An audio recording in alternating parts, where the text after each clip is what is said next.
Hi ஒருவன் 11th standard இன்றைக்கி ஒரு நாள் தான் இருக்குது. 90க்கு 90 எடுக்கலாம், கண்டிப்பாக எடுக்கலாம். 3 6 மார்க் எழுதலாம். சிறுவினா குருவினாவும் எல்லாமே எழுதுகிற மாதிரியும் அண்ட் 7 to 14 இன்றைக்கே எல்லாம் படித்து எழுதுகிற மாதிரியும் நான் வந்து இப்போ பிளான் சொல்ல போகிறேன். அண்ட் ரொம்ப முக்கியமான கேள்விகள், அதாவது கடைசி நிமிஷத்தில் இது மட்டுமாவது படித்தா போதுங்கிற கேள்விகள். வீடியோவை ஸ்கிப் பண்ணாமல் பாருங்கள், அப்போ தான் புரியும். சப்ஸ்கிரைப் பண்ணால் பண்ணுங்கள். கீழே அந்த லைக் பட்டன் கிளிக் பண்ணி வாட்ஸ்அப் சேனல் லிங்க்கில் ஜாயின் பண்ணுங்கள். நெடுவினானா 6x3 18, திருக்குறள் நெடுவினா கோடையில் சிறந்த வள்ளுவன், அப்புறம் வாழ்வின் உயர்வுக்கு அந்த கொஷின், அடக்கமுடைமை. இந்த 3 குறளுமே நல்லா படிச்சுக்கோங்க. நான் எல்லா வீடியோவில் அடக்கமுடைமை சொல்லியிருப்பேன், ஆனால் நீங்கள் இந்த 3மே படிக்கணும். ஒவ்வொரு இதிலும் வாழ்வின் உயர்வுக்கு அடக்கமுடைமை 3 ஏதோ ஒன்று வர்றதுக்கு நிறைய வாய்ப்புகள் இருக்குது. போதும், ரொம்ப வீக்காக இருக்கேன் அப்படின்னா போதும். திருக்குறள் எழுதி தான் எழுதணுமா? ஆமாம், திருக்குறள் ஒரு படிக்கலாம். அட்லீஸ்ட் பொருளையாவது ஒழுக்கமாக மனப்பாடம் பண்ணி எழுது. சரி, படிச்சு எழுது. இப்போ அது போக நல்லா படிக்கணும் தான் புரட்சி கவி, மதுராநகரம், நடராஜனின் தனிமொழி, இதையும் சேர்த்து படிச்சுக்கோங்க சேஃப்டிக்கு. இல்லை சார், நான் ரொம்ப வீக்காக இருக்கேன், 3 தான் படிக்கணும்னு நினைக்கிறேன், இந்த 3 மட்டும் போதும். சரிங்களா? ஆனால் எதுக்கும் இந்த 3 பார்த்துக்கோங்க, ரொம்ப ரொம்ப முக்கியம்.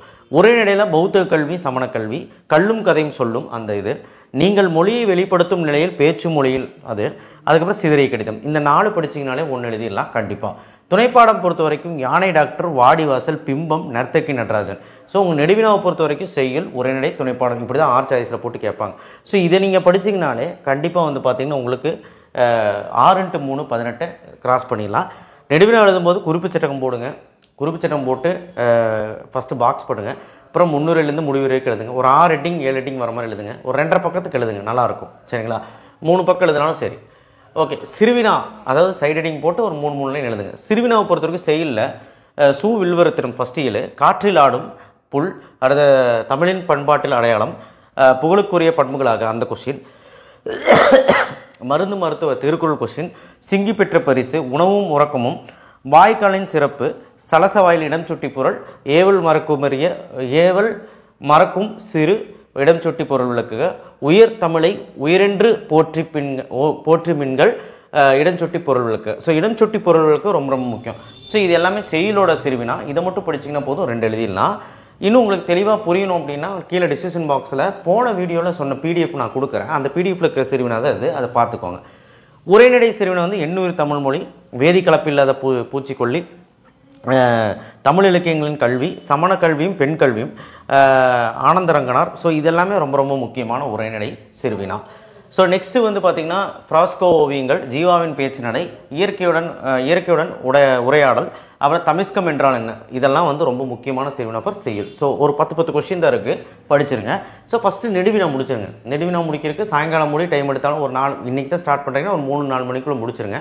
முடிச்சுட்டு சிறுவினாவும் முடிச்சிருங்க. முடிச்சிட்டேன்னா பாதி தமிழ் முடிஞ்ச மாதிரி. அதுக்கப்புறம் உங்களுடைய விஷயங்கள் 4x3 12, அந்த 7 to 14 நான் சொல்கிறேன். 4x3 12 அணி, வேற்றுமை அணி, ஓமை அணி, உருவக அணி, சொல் பின்வரும் நிலை அணி, பிரிது மொழிதல் அணி, இந்த 4-5 அணியும் பார்க்கணும். இதோட மெட்டீரியல் வந்து நான் டிஸ்கிரிப்ஷன் பாக்ஸில் வச்சுருக்கேன். சிறுவினா சொன்னேன் இல்லையா, நெடுவினாவும் அதில் தான் இருக்குது, சிறுவினாவும் அதில் தான் இருக்குது, அணியும் அதில் தான் இருக்குது. அந்த பிடிஎஃப் பார்த்து படிச்சுக்கோங்க. திணைத்துறை, பொறுமொழி காஞ்சித்துறை கொண்ட ரொம்ப ரொம்ப இம்பார்ட்டன்ட் துறை, பாடான் திணை, பொதுவியல் திணை, இந்த 3 திணைத்துறையும் பார்த்துக்கோங்க. ஸோ திணைத்துறை எப்படி எழுதணும் அதில் இருக்குது, பார்த்துக்கோங்க, ரொம்ப ஈஸி. நயம் பாராடுதல் 3 நயம் எழுதுங்க. மைய கருத்து எழுதிட்டு தான், மைய கருத்துனா ஒன்றும் இல்லைங்க, ஒரு 3 லைன் ஏதோ ஒன்று அந்த பாடலை பற்றி எழுதிட்டு, பாடலே எழுதி வச்சாலும் ஓகே. அதுக்கப்புறம் வந்து பார்த்திங்கன்னா ஒரு எதுகை, மோனை, இயல்புன்னு சொல்லி ஒரு 3 நயம் எழுதிட்டு முடிவுரை எழுதுங்க, ரொம்ப மார்க் கிடைக்கும். தமிழாக்கம் தருக பேஜ் நம்பரோடு நான் கொடுத்துருக்கேன் ஃபஸ்ட் வீடியோவில்.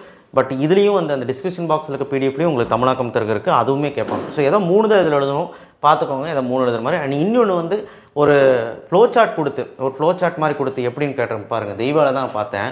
உங்களுக்கு நான் ஆல்ரெடி ஃபஸ்ட் வீடியோவில் கொடுத்துருக்கேன். ஃப்ளோ சார்ட் கொடுத்து ஒரு 10 எழுதணும். அது வந்து கேட்கறதுக்கான வாய்ப்புகள் இருக்குங்க. சரிங்களா? அப்போ அந்த ஃப்ளோ சார்ட் 10 எப்படி எழுதுவீங்க? அதாவது ஒரு ஃப்ளோ சார்ட் மாதிரி கொடுக்குறேன்னா இது சம்மந்தப்பட்டது, இது சம்மந்தப்பட்டதுன்னு ஒரு பேராகிராஃபாக எழுதணுங்க. நீங்கள் தெளிவாக ஃபஸ்ட் வீடியோ பாருங்கள். அதான் இங்கே தான் பொருள் இலக்கணம், அகப்பொருள், புறப்பொருள். பொருள் இலக்கம் 2 வகைப்படும், அதில் அகப்பொருள், புறப்பொருள் அப்படின்னு எழுதணும். அகப்பொருளின் 3 வகைப்படும், முதற்பொருள், கருப்பொருள், உரிப்பொருள். அந்த மாதிரி நீங்கள் வந்து ஒரு பேராகிராஃபாக புள்ளி வச்சு எழுதணும். சரிங்களா? இந்த ஃப்ளோ சார்ட். ஓகே, அது வந்து கேட்டால் எழுதிடுங்க. அதுதான் ஈஸி இருக்கிறதுலே. Okay, right. அதுக்கப்புறம் 7 to 14 லைன் பை லைனாக நான் வந்து உங்களுக்கு பிடிஎஃப்ல சொல்லியிருக்கேன். பட் பிடிஎஃப் மட்டும் டச் பண்ணிட்டு போகாதீங்க. இந்த பிடிஎஃப்ல ஏகப்பட்டது இருக்கும். தெளிவாக என்ன படிக்கணும்னு சொல்லியிருக்கேன். பேச்சு வழக்கு, எழுத்து வழக்கு, பிழை நீக்கம் எழுதுக, வலிமையை நீக்கும் எழுதுக. அதுக்கப்புறம் வந்து பார்த்திங்கன்னா சொல்லி பிரித்து சேர்த்தும் எழுதுக.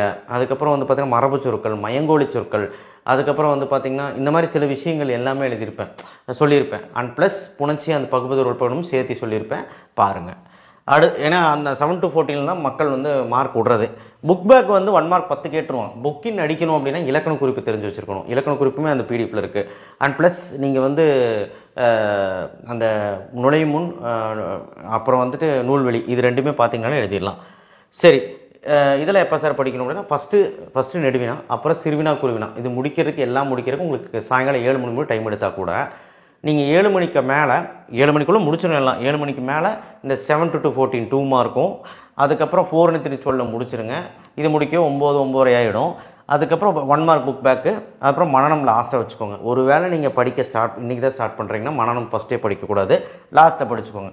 ஒருவேளை ஆல்ரெடி படித்து முடிச்சுட்டேன் எல்லாமே ஒரு வாட்டி பார்க்கணுன்னா இதெல்லாம் ஒரு வாட்டி பார்த்துக்கோங்க. மனப்பாடத்தில் யுகத்தின் பாடல், நன்னூல் பாயிரம் ரொம்ப ஈஸி, காவியம் கண்டிப்பாக கேட்க வாய்ப்பு இருக்குது, குறுந்தொகையும் கண்டிப்பாக கேட்க வாய்ப்பு இருக்குது, புறநானூறு ரொம்ப இம்பார்ட்டன்ட், துணைந்து போனவர்கள் கடைசி இயலோட லாஸ்ட் 4 லைனாவது பாருங்கள். 12 லைன் இருக்குதுன்னு நினைக்கிறேன். படிக்க முடியாதவங்க லாஸ்ட் 4 லைன் பாருங்கள். படிக்க முடிஞ்சவங்க 12 லைனுமே பாருங்கள்.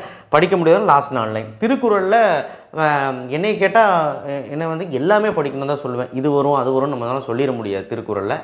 ஸோ செயல், அதுக்கப்புறம் வந்து இப்போ செயலான முடியும் குறள். நான் பிடிஎஃப்பில் பார்த்தீங்கன்னா உங்களுக்கு லாஸ்ட்டு ஒரு 10 இருக்கும். அந்த குறளை கொஞ்சம் நல்லா பார்த்தீங்கன்னா எழுதலாம். பட் அதை நம்ப வேணாம். நீங்கள் வந்து குறள் பொறுத்த வரைக்கும் ஃபுல்லாகவே படிக்கிறது நல்லது. எனக்கு எது வரும்னு யாராலையும் கணிக்க முடியாது. ஸோ குறள் வந்து அது 12th கூட குறளில் தான் மார்க் விட்டாங்க. சரிங்களா? ஸோ இதெல்லாம் நல்லா பார்த்துக்கிங்கனாலே நீங்கள் 90க்கு 85 அசால்ட்டாக எடுக்கலாம். 90க்கு 90 எடுக்கிறது உங்கள் திறமை. கண்டிப்பாக உங்களால் முடியும். இந்த பிடிஎஃப் உங்களுக்கு ஷேர் பண்ணுறேன். This is the 1 day plan. கண்டிப்பாக உங்களால் முடிக்க முடியும். நெடுவினாவும் கம்மி பண்ணி கொடுத்துருக்கேன். கண்டிப்பாக உங்களால் முடிக்க முடியும். தேங்க்யூ. ஷேர் பண்ணுங்கள், சப்ஸ்கிரைப் பண்ணுங்கள், மறக்காம பெல் ஐகானை ப்ரெஸ் பண்ணுங்கள். ப்ரெசன்டேஷன் ரொம்ப முக்கியம். நீங்கள் ஃபஸ்ட்டு 1 மார்க் எழுதுங்க, அதுக்கப்புறம் உங்களுடைய விஷயங்கள் எழுதுங்க. அதாவது ஸ்பெல்லிங் மிஸ்டேக் இல்லாமல் ஒரு 3 பேஜ் எழுதுங்க. ஸ்பெல்லிங் மிஸ்டேக் இல்லாமல் ஒரு 3 பேஜ் எழுதிட்டு, அதாவது 1 மார்க்கு பணப்பாடம், அதுக்கப்புறம் 7 to 14 அந்த குருவினா, இந்த மாதிரி வந்து ஸ்பெல்லிங் மிஸ்டேக் வராத ஒரு 3 பேஜ் எழுதிட்டிங்கனாலே அதுக்கப்புறம் நெடுவினாலும் எழுதும்போது சில கொஸ்டின் சிறுவினாலும் எழுதும்போது உங்களுக்கு அந்த ஸ்பெல்லிங் மிஸ்டேக் அவங்க பார்க்குறக்கு வாய்ப்பு கம்மியாக இருக்கும். ஏன்னா ஃபஸ்ட்டு 3 பேஜ் இம்ப்ரெஷன் ஜாஸ்தி பண்ணிடும் அவங்களுக்கு. நல்லா எழுதியிருக்கான் அப்படின்னு.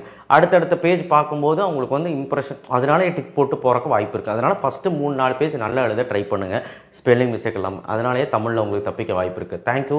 ஷேர் பண்ணுங்கள், சப்ஸ்கிரைப் பண்ணுங்கள், மறக்காம பெல் ஐகானை ப்ரெஸ் பண்ணுங்கள். வாட்ஸ்அப் சேனல் லிங்க்கில் வந்து ஜாயின் பண்ணுங்கள். தேங்க்யூ.